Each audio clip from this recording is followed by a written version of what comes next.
Hi guys! Alright, we are going to create a Starry Night pumpkin painting. We are going to draw inspiration from the artist Van Gogh, Vincent van Gogh, and his Starry Night. So I'm going to show you a variety of pumpkins and squash. You're going to have to pick at least 3 of them to have on your paper. We're going to practice drawing them. We're going to get our grass at the bottom sketched in there. We're going to have some overlapping going on. We're going to use crayons to make our markings in the style that Van Gogh did, and then we're going to use watercolor to paint everything in. Alright, piece of paper, pencil, black crayon, regular crayons, and watercolor, and everything that goes along with that, cup of water, paintbrush. This is going to probably be a 2 to a 3 day project. So if you missed a class, make sure you pay attention and stop at the correct points. Alright guys, let's go. Alright, so you're going to want to pause the video here for a few minutes, and you need to practice drawing all 3 pumpkins for a warm-up. After you draw those 3, these are the examples of the pumpkin and squash that you're going to use for the project. Make sure you pause the video so you can practice and reference the sheet.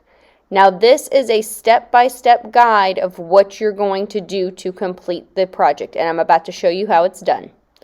Alright, the first thing you're going to want to do is sketch your grass at the bottom of the paper. We're going for the impressionist style that Van Gogh did, so very loose, very quick.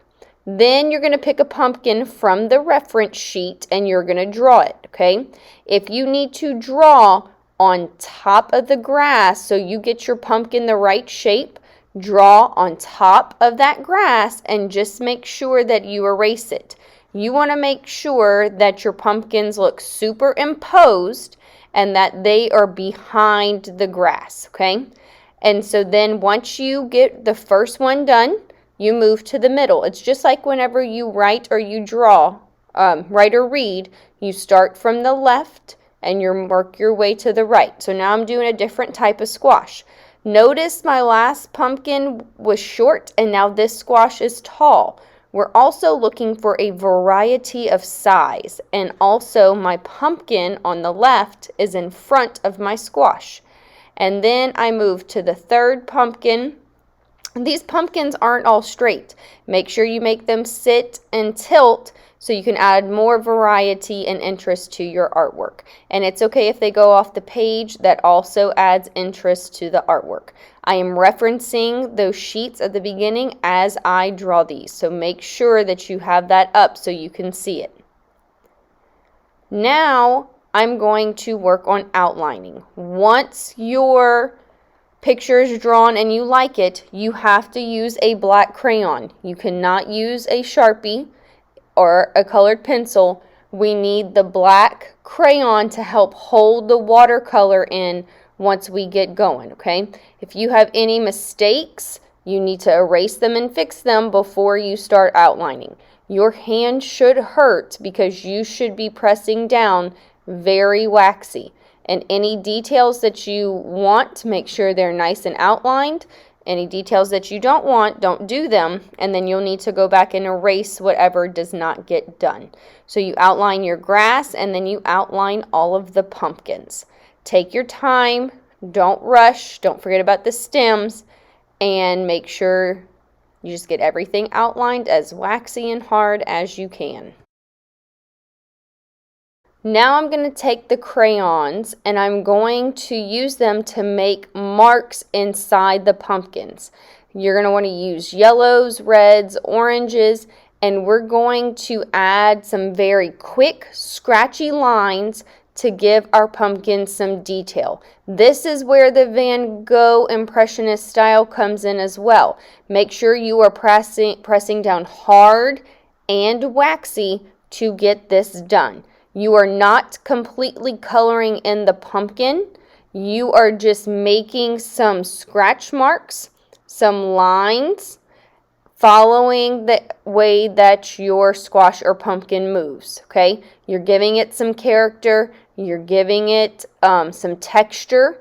So make sure that you take your time. And again, there should be some white space whenever you are done with that. Get the pumpkins done and then get your grass done. I'm using a lighter green and then a darker green. And again, your line should move with the grass. And they need to stay inside that black area.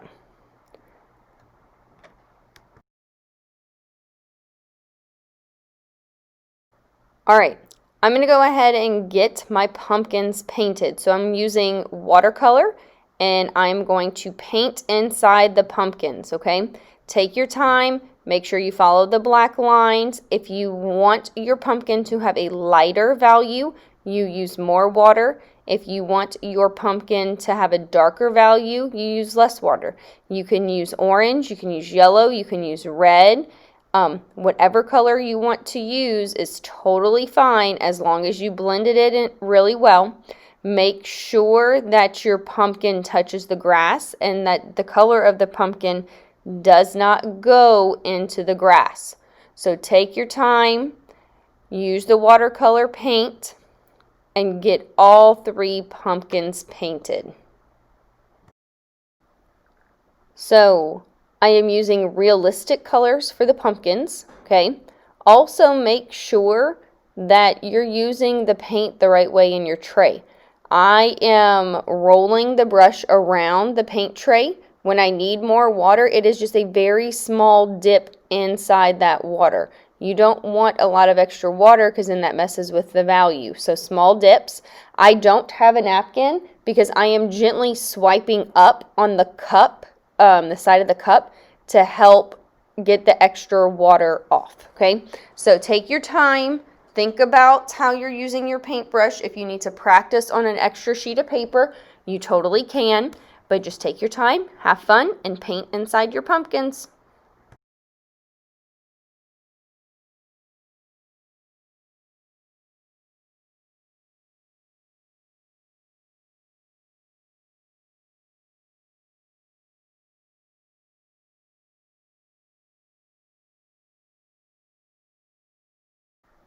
Alright, now that all of the pumpkins are done, I'm going to use the brown watercolor and I'm going to paint my stems.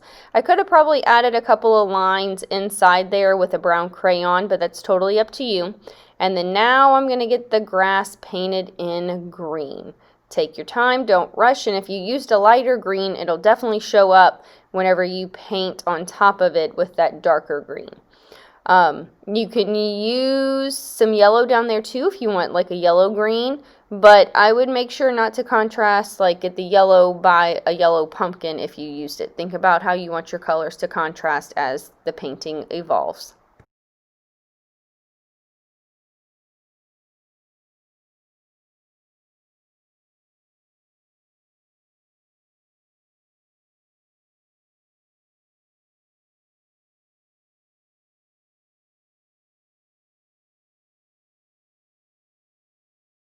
Now the fun part, we gotta make Van Gogh's Starry Night Sky. So I'm starting with a yellow crayon to get my crescent moon, and I'm making some broken lines in the shape of the circle around it.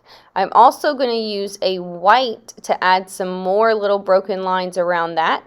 I'm going to get a yellow and I'm going to create some yellow dots with some broken lines around that, just to make sure my night sky is nice and bright.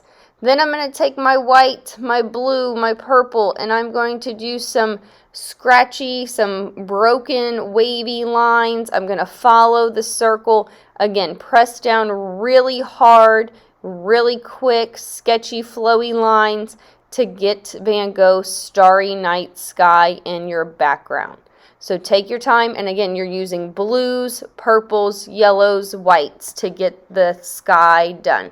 And then once it's all the lines are done, you're going to use a variety of blue and purple, and you are going to paint Van Gogh's Starry Night Sky. There will be no big white spots whenever we're done with this, so it's really important that you bring that sky down to touch your pumpkins or your grass, depending on where your things go. But all the way down to the bottom, all the way to the top, and then you'll notice that that white crayon is showing up. Make sure if you need a placemat underneath your artwork, put a placemat underneath, but take your time and you can use a variety of blue and purple in that sky. I can't wait to see what pumpkins and squash you chose and see your awesome Van Gogh Starry Night Pumpkins.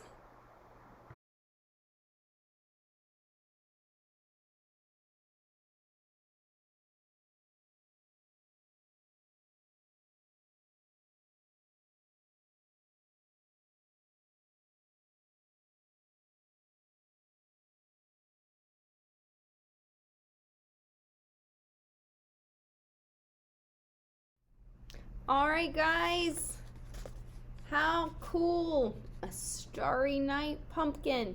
I hope you had so much fun creating this and see how you can use inspirations from artists to paint your own project. So make sure you upload this into Canvas, and whenever you upload it, in the comments, I want you to tell me your favorite thing about this project. Did you enjoy learning how to draw different kinds of pumpkins? Did you enjoy the multimedia with the crayons and the watercolors? So let me know what you enjoyed about it, and I can't wait to see what kind of pumpkins and squash you chose to do in your project. See you later.